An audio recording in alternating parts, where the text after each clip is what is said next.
Avvalambor rahmat taklif qilganlaring uchun va albatta o'ylaymanki foydali bo'ladi deb o'ylayman. Daqiqamni ekran share qilib olaman. Bugun biz nima haqida gaplashamiz? O'zimni qisqacha tanishtirsam, ismim Bobur, familiyam Meli, Public loyihasini asoschisiman. Va Public bu qisqacha aytib o'tadigan bo'lsam, maqolalarni chop etadigan platforma. Bu haqida keyinroq gapirib beraman. Hozir esa aynan maqola yozish haqida qanday qilib yaxshi maqola yozish mumkin, sir asrorlarni sizlar bilan bo'lishaman. Xo'p, birinchi o'rinda kelinglar o'sha nimaga maqola yozish kerak degan savolga javob berishga harakat qilib ko'ramiz. Birinchi o'rinda bu albatta bilimni ulashish, ya'ni o'zingizni bilimingizni boshqalar bilan ulashish. Bu birinchi sababi, ya'ni bu qaysidir ma'noda altruistik eshitilsa ham, lekin aslida juda ham bir pragmatik sabab. Nimaga desangiz, ilmiy isbotlangan shunaqa xulosa borki, agar siz biror narsani o'rganmoqchi bo'lsangiz, o'rganishning eng oson yo'li boshqalarga biror narsani o'rgatish. Agar siz biror bir narsani boshqalarga o'rgatayotgan bo'lsangiz, bu degani faqat boshqalar foyda ko'rmaydi, balki o'zingiz ham yangi nimalarni o'rganasiz. Albatta, ikkinchi sababi bu shaxsiy brendni rivojlantirish. Hozir juda ham bir aktual mavzulardan biri hisoblanadi va shaxsiy brend, maqola yozish bu shaxsiy brendni rivojlantirish eng oson va eng arzon yo'li desak bo'ladi.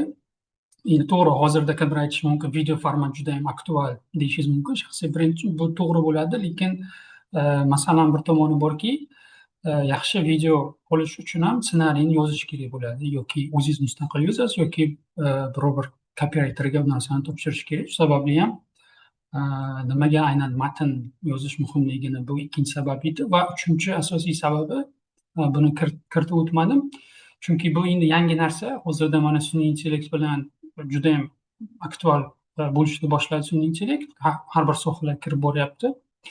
Sun'iy intellekt bilan, xususan o'sha katta til modellari bilan muloqot bu tekst, matn yordamida bo'lib o'tadi.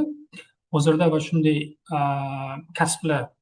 yangi kasblar yaralishni boshladi, xususan prompt engineering degan. Bu boshqacha qilib aytadigan bo'lsak, bu aynan o'sha 90% matn yozish bilan bog'liq bo'lgan kasb hisoblanadi. Va kelajakda o'ylaymanki, qaysi soha bo'lmasin, o'sha sun'iy intellekt bilan bo'ladigan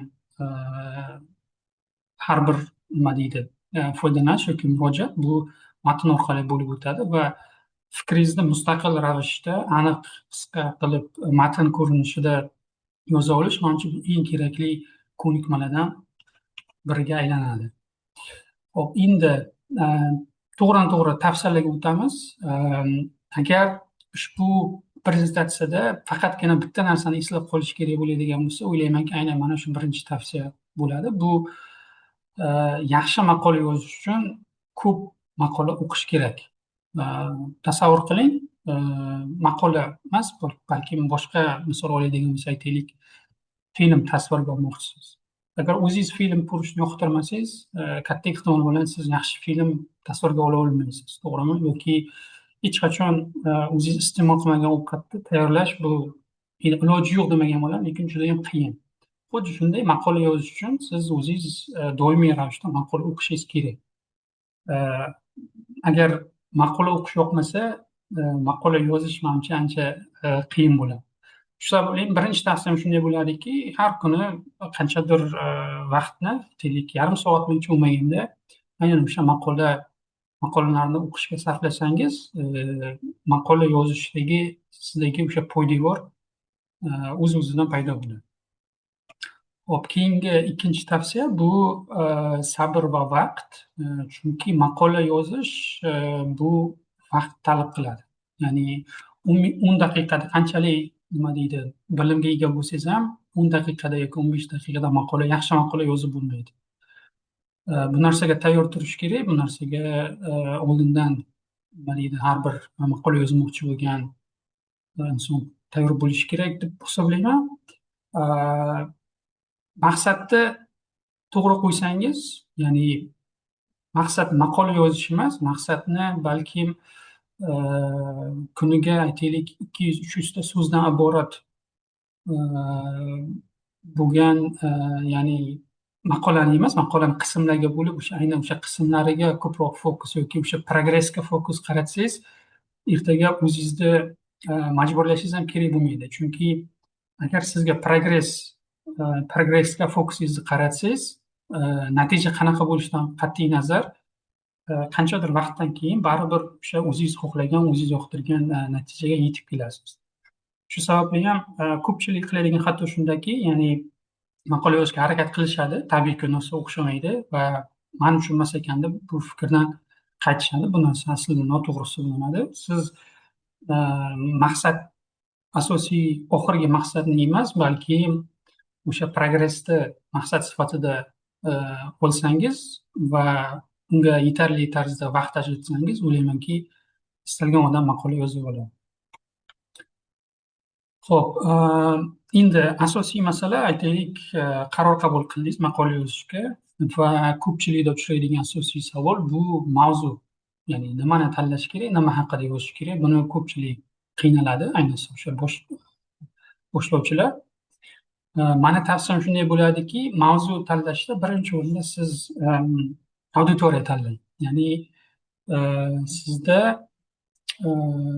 kim uchun maqola yozayotganligingiz oldindan, maqola boshlashdan oldin siz uchun aniq bo'lishi kerak. Ya'ni kim uchun maqola yozasiz? Misol tariqasida aytaylik, talabalar uchun maqola yozayotgan bo'lsangiz,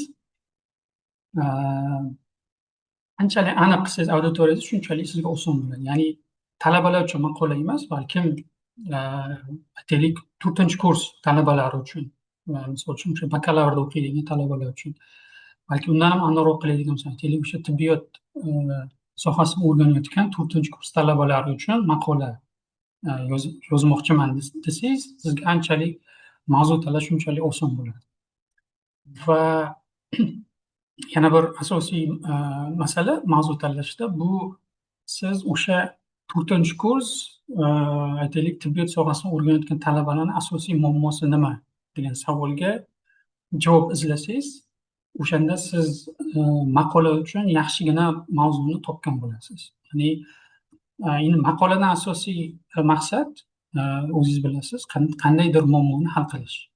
Shu sababli agar muammodan boshlasangiz, ya'ni aytaylik o'sha talabalar qanaqa muammosi bor va undan keyin yechim bersangiz, ancha oson bo'ladi va maqolangiz o'quvchilarga foydali bo'ladi va maqolani aytaylik tavsiya qilish imkoniyati ancha yuqori bo'ladi. Ya'ni o'qigan odam boshqalarga tavsiya qiladi va ko'proq odam o'qiydi va albatta foydali bo'ladi. 4-chi tavsiya esa bu izlanish va rejalashtirish. Yana bir shunday xato borki, maqola yozish, faqat yozishni qanday tasavvur qilishadi? O'sha notebookni ochib, o'sha o'tirib maqola yozish tasavvur qilishadi. Lekin aslida unday emas. Maqola yozishda 50% bu, balki undan ham ko'prog'i aynan o'sha izlanish yoki researchdan tashkil topgan. Siz o'sha mavzuni tanladingizmi, sizda shu narsaga tayyor bo'ling. 50% undan ko'p vaqtingiz aynan mavzuni o'rganishga ketadi. Bu tabiiy narsa. Bu o'ylamangki, ko'pchilik o'ylashi mumkinki, shunday o'tirib maqola yozib tashlash mumkin deb o'ylashadi. Aslida unday emas. Istagan, xususan men o'zim ham maqola yozaman, lekin o'ylayman, men ham biror bir mavzuni tanlab to'g'ridan to'g'ri maqola yoza olmasam kerak deb o'ylayman. Chunki har qanday mavzu tanlasangiz ham, albatta yaxshi maqola yozmoqchi bo'lsangiz, uni siz qanchalik chuqur bilimga ega bo'lmang, siz baribir qanchadir vaqtingizni aynan o'sha izlanishga ketkazishga, qo'shimcha ravishda rejalashtirishingizga ketadi. Shu narsaga tayyor bo'lishingiz kerak, narsa uchun vaqt ajratishingiz kerak bo'ladi albatta. Matn yozish esa bu qolgan 50% ish desak bo'ladi. Xo'p, keyingisi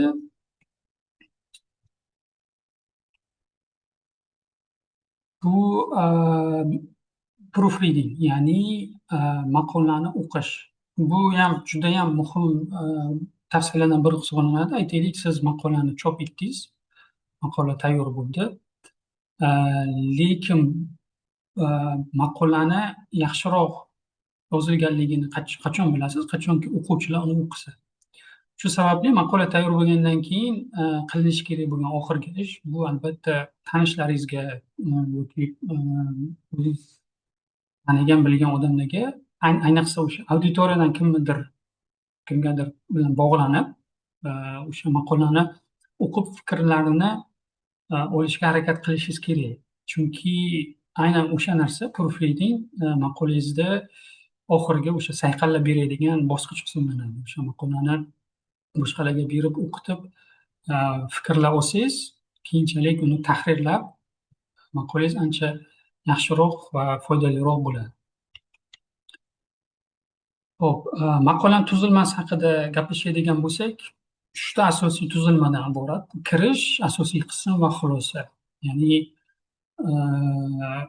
kirish va xulosa qismlarini o'zimni tavsiyam shundayki, kirish va xulosa qismlarini iloji bo'lsa qisqaroq, tushunarli, oddiy tilda uni qilish kerak. Ya'ni kirish qismi nimani belgilab beradi? Ya'ni maqola qanchalik qiziq yoki qiziq emasligini. Chunki o'quvchilar nima qilishadi? Maqolani o'qishadi, kirish qismini o'qishadi. Agar kirish qismi qiziqarli bo'lsagina, undan keyin asosiy qismga o'tishadi.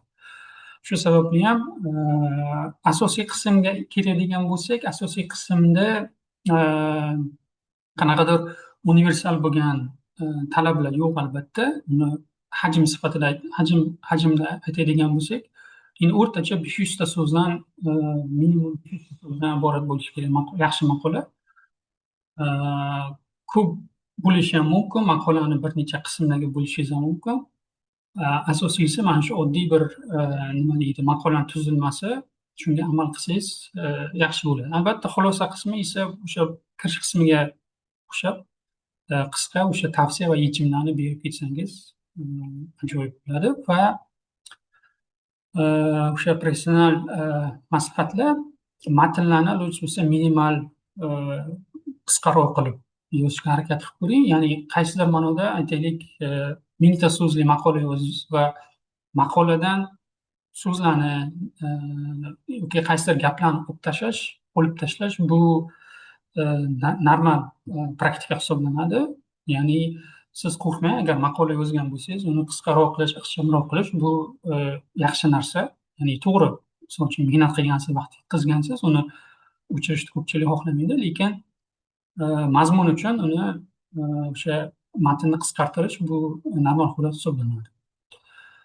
Xo'p, tanaffus qilish albatta o'sha maqolani yozganingizdan keyin, ya'ni o'zingizga vaqt berishingiz kerak.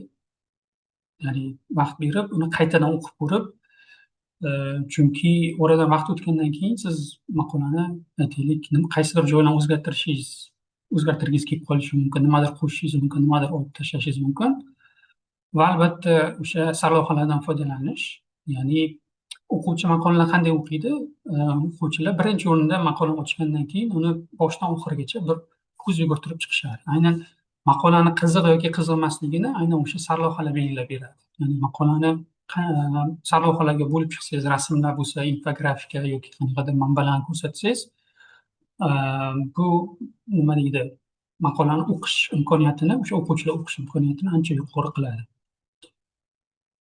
Xo'p, xulosa, asosiy xulosa nima? Bu yozishni boshlash kerak. Asosiy xulosa shundayki, aynan qachon deydigan bo'lsak, undan bugundan boshlash kerak. O'sha aytganimdek, hech bo'lmaganda 50 tami yoki 100 tami so'zdan iborat maqola demaymiz-ku, yozishni boshlasangiz, kunga qanaqadir reja belgilab, bir kunda misol uchun 50 ta so'z yoki 100 ta so'z yozaman deb, doimiy ravishda bu narsani nima deydi, olib borsangiz va qanchadir muddatdan keyin o'ylaymanki, yaxshigina maqola chop etish uchun yaxshigina maqola tayyor bo'ladi. O'sha eng yaxshi maqola bu albatta bu yozilgan maqola va albatta maqolani bugundan boshlash kerak. Hop, yana qisqacha aytib o'tishim kerak bo'lgan narsa, kelima o'zimizni loyihamiz haqida ham gapirib o'taman. O'zimni ekranda share qilaman. Mana Public nuqta uz ko'rindi. Rayhona, ko'rindimi sizda public nuqta uz? Ko'rinyapti, ko'rinyapti. Ha. Xullas, public nuqta uz bu bizani loyihamiz hisoblanadi. Yani juda ham oddiy loyiha. Ya'ni istalgan odam ro'yxatdan o'tib maqola joylashtirishi mumkin. Maqola mavzulariga keladigan bo'lsak, bizda asosan o'sha IT sohasiga yaqin bo'lgan mavzularni olamiz, lekin boshqa kategoriyalar mavjud, xususan karyera, fikr, ta'lim, moliya, startaplar haqida, AI.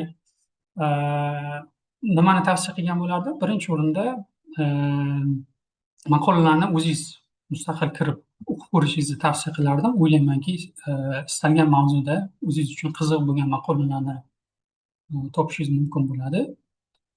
Ho'p, maqolalarni joylashtirish haqida qisqacha aytib o'tadigan bo'lsam, e, ho'p, ro'yxatdan o'tiladi, juda ham oddiy qilingan. Ro'yxatdan o'tiladi. Ro'yxatdan o'tganingizdan keyin yozish degan tugma bor va o'sha tayyor maqolani, aytaylik, o'sha Google Docs tanlasangiz, misol uchun Google Docsga yoki o'sha lokal o'zingiz kompyuteringizga yozsangiz, ko'chirib o'tkazasiz tekstni. Tekstni ko'chirib o'tkazganingizdan keyin ko'rib chiqishga yuborish tugmasini bossangiz, unga sarlavhani yozishni so'raydi. Sarlavhani kiritasiz, muqova rasmini kiritasiz va qaysi kategoriya to'g'ri bo'lsa, aytaylik, ta'lim sohasida yozgan bo'lsangiz, ta'lim sohasini tanlaysiz va ko'rib chiqish uchun yuborish tugmasini bossangiz, maqola ko'rib chiqish uchun jo'natiladi. Ya'ni bizda moderatsiya bor. Biz moderatsiya, ya'ni maqolalarni biz oldindan ko'rib chiqamiz va o'sha belgilangan talab va talablarga javob bersa, maqolani tasdiqlaymiz. Ho'p, qo'shimcha ravishda bizda nima? Bizda hamjamiyat mavjud. Misol uchun mana banner qo'shib qo'yganmiz. Public Telegram guruhi bor. O'sha Telegram guruhga ham qo'shilsalaring bo'ladi. Savollaring bo'lsa, savollar berishlaring mumkin. Xususan proofreading bo'yicha yordam kerak bo'ladigan bo'lsa, shaxsan o'zimdan ham bog'lanib so'rashlaring mumkin. Albatta, maqolalarni o'qib chiqib, unga qanaqadir fikr bildirish kerak bo'lsa, biza yordam berishga yordam beramiz albatta. Xo'p, endi yana bir daqiqa, ekronni share qilaman.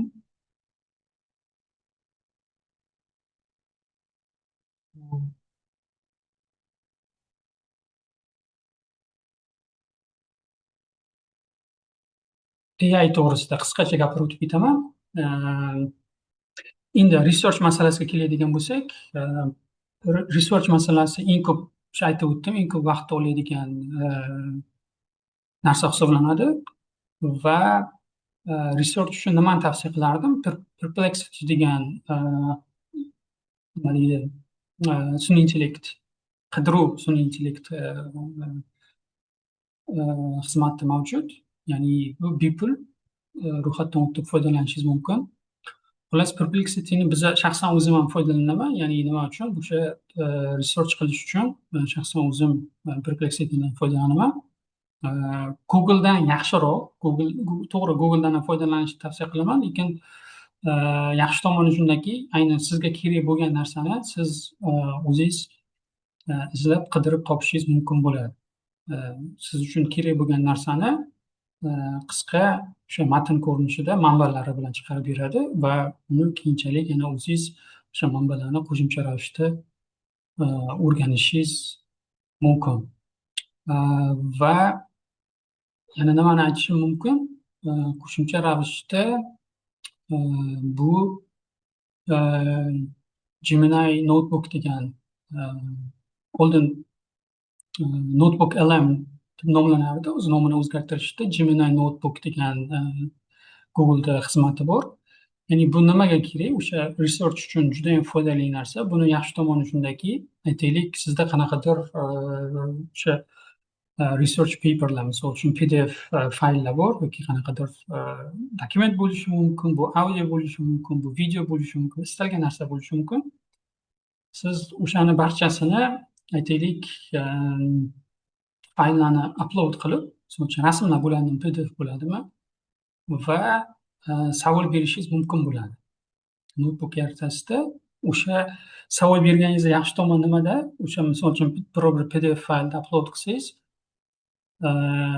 savollarni aynan o'sha PDF asosida, o'sha PDF fayl asosida savollaringizga javob beradi. Ya'ni shuningdek nima qiladi? O'sha siz bergan resurslarni hammasini o'rganib chiqadida, sizga kerakli bo'lgan o'sha savollarga javob beradi.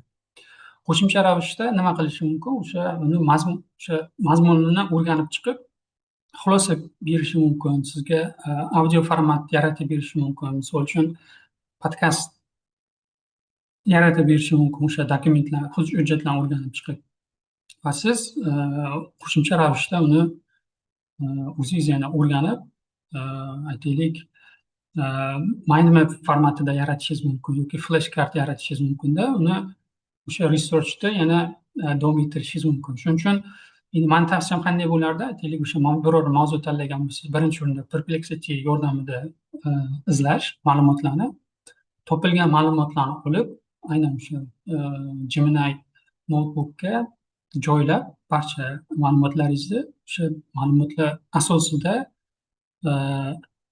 tahlil o'tkazib, undan keyin maqolani yozishingiz mumkin bo'ladi.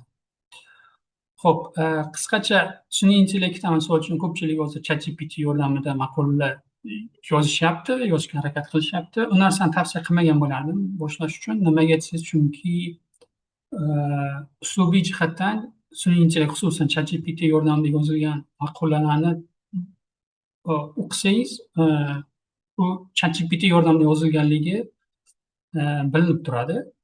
Shu sababli bu narsani tavsiya qilmagan bo'lardim, chunki o'quvchida sun'iy intellekt bilan yozilgan maqolalarni o'qish juda ham kam. Statistikasi juda ham kam. Ya'ni o'quvchi agar bilib qolsa, ChatGPT yozganligini, katta ehtimol bilan u maqolani o'qimaydi. Shu sababli ham maqolani o'zingiz so'zlaringiz bilan yozishingizni tavsiya qilamiz. Research uchun esa albatta sun'iy intellektdan foydalanish mumkin.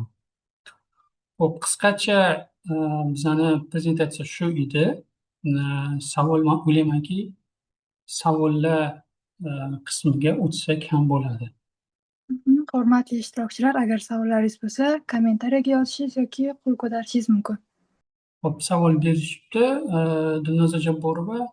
Assalomu alaykum. Xorijga magistraturaga hujjat topshirmoqchiman. Ilmiy ishlarimni qayerga chop etishni va nimalarga e'tibor qaratishni maslahat berasiz? Xo'p, endi ilmiy maqola to'g'risida savol so'rabdilar. Xullas, ilmiy maqola to'g'risida aytib o'tilgan, boya o'zim aytib o'tgan, aytaylik, o'sha research, endi ilmiy maqolada asosiysi research hisoblanadi.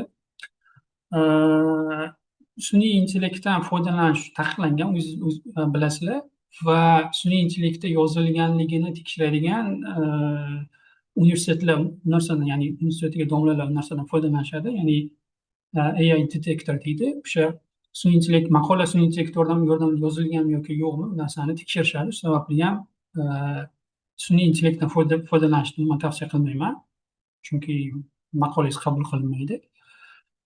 Research qismiga esa boya aytib o'tgandek, Perplexity bilan notebook, Gemini notebook to'g'ri keladi. Bu narsadan foydalanishni tavsiya qilaman. Endi qayerga chop etish masalasida, endi ilmiy maqolalar bo'yicha men o'zimni mutaxassis sifatida mutaxassis hisoblamayman, lekin ilmiy maqolalarni chop etish masalasida bitta resurs bor. Men u narsani keyinchalik yozib qoldiraman. O'sha ilmiy maqolalarni chop etish, qayerda chop etsa bo'ladi, bu haqida juda ham yaxshi resurs yaratishgan, o'sha aynan o'zbek tilida. Shu saytni yozib qoldiraman va o'sha saytdan foydalansangiz bo'ladi. Xo'p, yana bir savol berishibdi. Ma'ruza uchun rahmat, maslahat bering. Yozishni nimadan boshlagansiz? Kristina Kaminskaya so'rabdilar.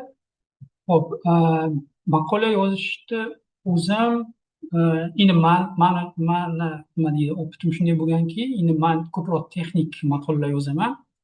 O'sha texnik maqolalar yozishni boshlaganman o'zim. Ya'ni o'sha texnik dokumentatsiya deyishadi.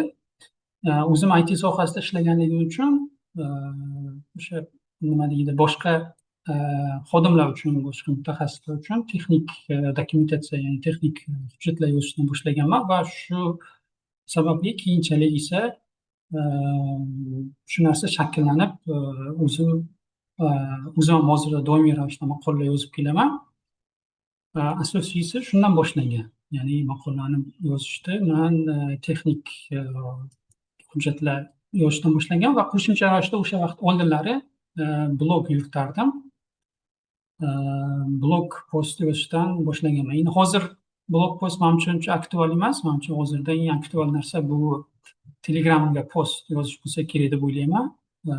Agar nimadandir boshlash kerak bo'ladigan bo'lsa, Telegram post yozishni maslahat beraman. Telegramdan boshlashsa bo'ladi va qo'shimcha ravishda albatta bizani Public loyihamizda maqolalar yozsangiz, uni chop qilishingiz mumkin. Agar yana savollaringiz bo'lsa, Telegram postlarga yozishingiz mumkin va Telegram lichkalarga yozishingiz mumkin. Agar hozircha savol bo'lmasa, tugatishimiz mumkin. Sizga kattakon rahmat bergan bilimlaringiz uchun, vaqtingizni ajratib kirganingiz uchun. Juda ham foydali bo'ldi. O'zim ham nasib bo'lsa yozib ko'raman maqola. Rahmat. Sizlarga ham rahmat. Tashkilotchilarga rahmat. Tashkil qilganlar uchun o'ylaymanki, foydali bo'ldi va kelajakda yana shunday foydali vebinarlar yoki workshoplar tashkil qilamiz.